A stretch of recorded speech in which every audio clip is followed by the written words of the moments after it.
disciples doing coming to the pagan north country of the Galilee of the Gentiles into the heart of Greek and Roman pagan worship? Why'd Jesus come here? Remember the conversation he had when he got here? Jesus showed up here, and this is pagan worship to its core. There's no way the disciples, we'll use the phrase, would be caught dead here. Jewish people don't come here, like the Decapolis. You don't go to the Decapolis. And yet Jesus made a beeline to come here. He must have had a purpose, right? And you remember that it's a phrase everybody knows. Well, I guess we should read some scripture. Yes, ma'am. So Jesus says to the disciples, who do you say that I am? And some of them say, you're this one and you're that one. And he says, yeah, but who do you say that I am? And Peter says, you're the Christ, the Son of the living God.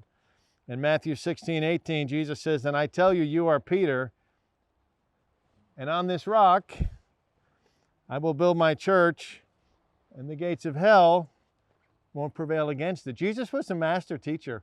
We're going to see it tomorrow in Capernaum. Jesus was always looking for what was around him and then using it to teach people, right? So Jesus says, upon this rock, what's the rock? The rock is the statement that Jesus is the Christ.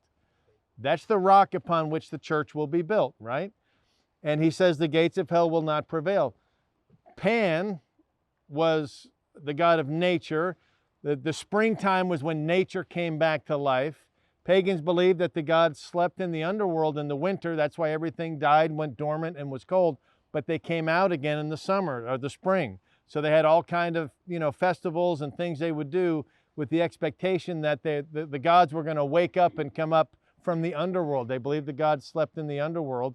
And so this was literally a gate to hell, that cave, considered the gates of hell. And so Jesus comes here and he says that. So pretty amazing object lesson. Also, don't you, right, that there's two different words that Jesus used there? He says to Peter, and you're Peter, and upon this rock I'll build my church. Petros and Petros, right? Peter's the little rock.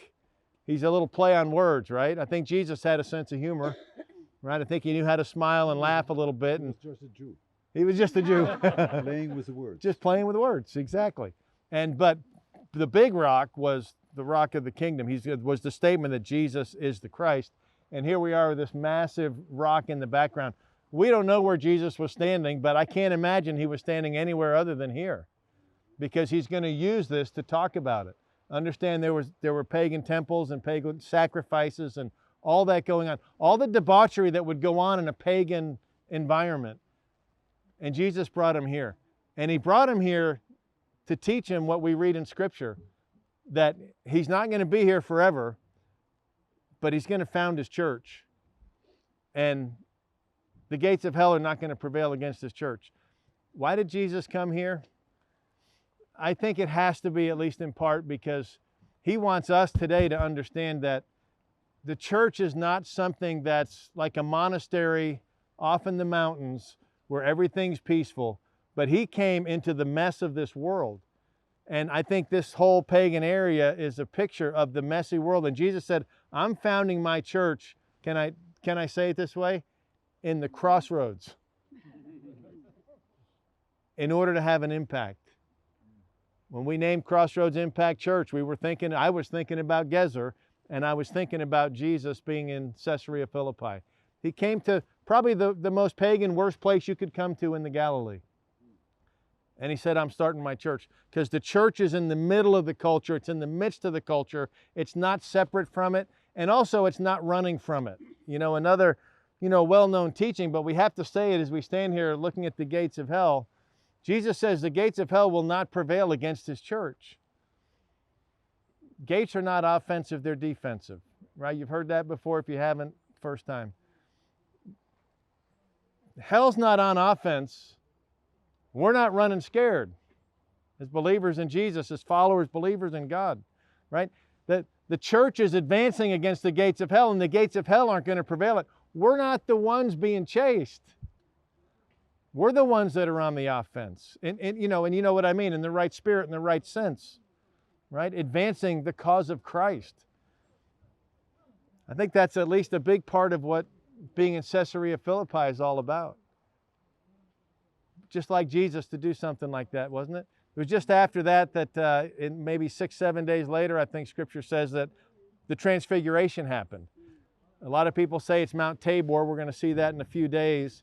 The other option is Mount Hermon, which is right behind here, right? Probably. Yeah. And I believe it happened in Mount Hermon. It makes all the sense in the world. All this stuff happens in Caesarea Philippi, and then Jesus would be hanging out here, and then they go up on the mountain of God, they called it, right? And Mount Hermon's this giant mountain. So I think the transfiguration happened right behind us.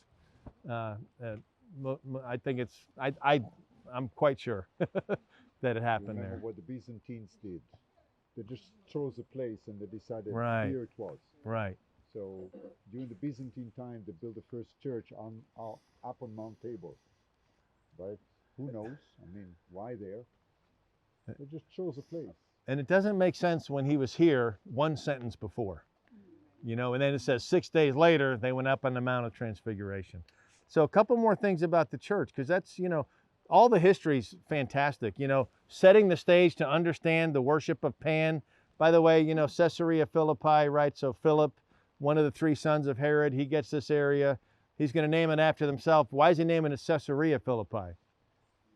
Because it's always good to name it after Caesar, right? We're going to see that in another Caesarea in a couple of days, right? So this is just a completely pagan thing. And so all the history is important. It sets the stage, the culture, the context. Why is Jesus here? The church is going to be right in the midst of the mess of the world to be a light and a witness. And here's the thing.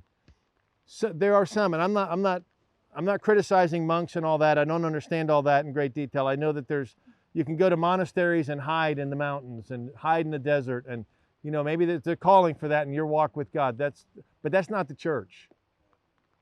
The church is in the midst of the culture. So one mistake is to go, I am going to the world's so corrupt, and I'm an amazing believer in God, and I'm pristine, and I'm going to stay away from the culture so that I don't get infected, right? If that's any of you, we need to talk later because you're wrong, right? That's one thing. But here's the other thing. We need to make sure the culture likes us. Let me translate. We need to compromise with the culture so that we aren't offensive to them. Now, nobody is a follower of Jesus